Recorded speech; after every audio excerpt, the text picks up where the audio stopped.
Hey girls, um, hope you all are doing well. Hope you're not going stir crazy with your new lifestyle. Um, I just wanted to go really briefly over a couple of things from the book assignment. I wrote here. The book mentions some new things about a nerve cell, and one of them are these weird things called missile bodies.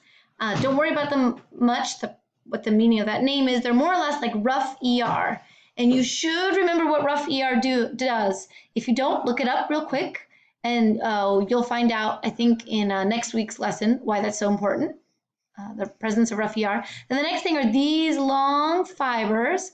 Some of them are microtubules, some of them are neurofibrils. We don't need to know the distinction. We're just going to think of them as long protein fibers. Do you remember what protein fibers do in the cell? Do you remember from, probably it was September, what we learned? Well, if you forgot, here it is. Microtubules form a cell's cytoskeleton, and just like our skeleton, it offers structural support.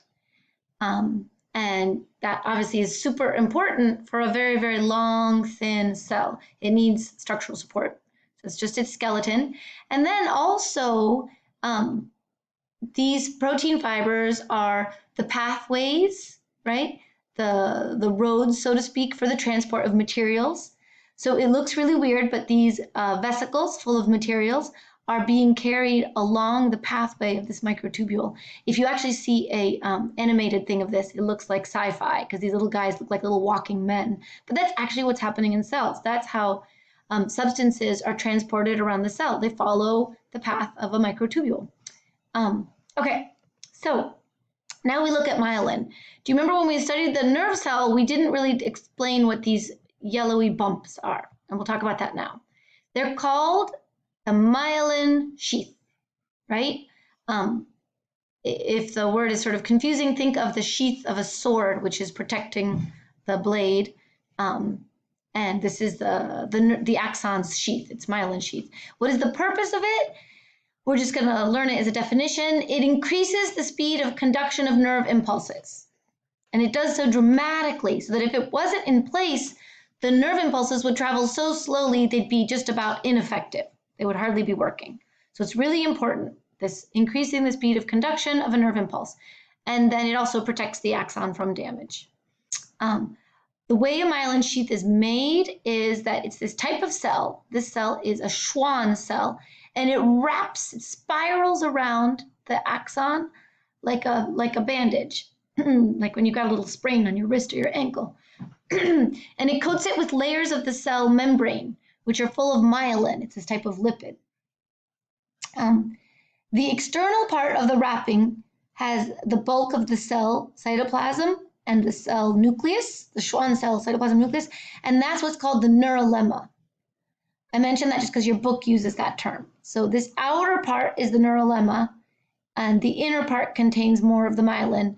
And the whole thing is just a Schwann cell all wrapped about, creating this myelin sheath.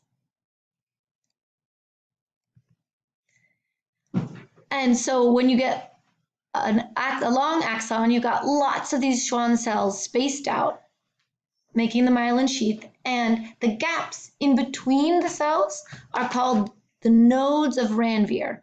And we're not going to study it much, but those nodes are really important for the conduction of the nerve impulse down the axon.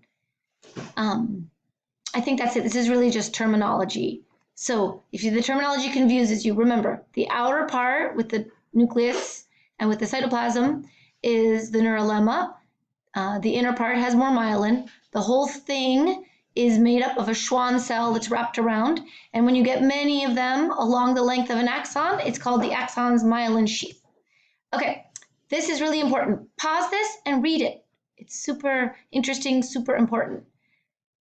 A big part of what is helping your brain develop is that your hormones are supporting myelinization. They're telling your brain and your spinal cord, your nerve cells, to create myelin sheaths, and that makes your brain work better. Isn't that amazing? It's happening hugely in a newborn baby's brain, but it's happening in all of us at great rate until the age of 25.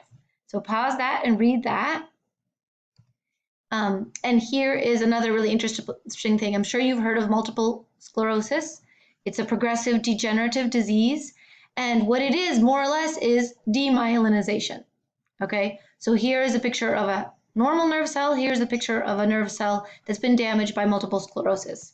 It's actually autoimmune. Your own immune cells, for some reason, attack your myelin sheath. And the result is this: the nerve impulse is disrupted, and the message doesn't travel well or doesn't get through. And that has tons of symptoms, right? Impaired coordination is probably a summary of them all. Also numbness and just anything that involves poor neural sensation. Notice also, because we had talked about this before, is that medications that help it, since it's your immune system attacking the myelin sheath, medications that help it are medications that suppress the immune system. That's true for all autoimmune diseases. Okay, that's it. Talk to you next week. Have a good weekend. Take care, girls. Love you lots.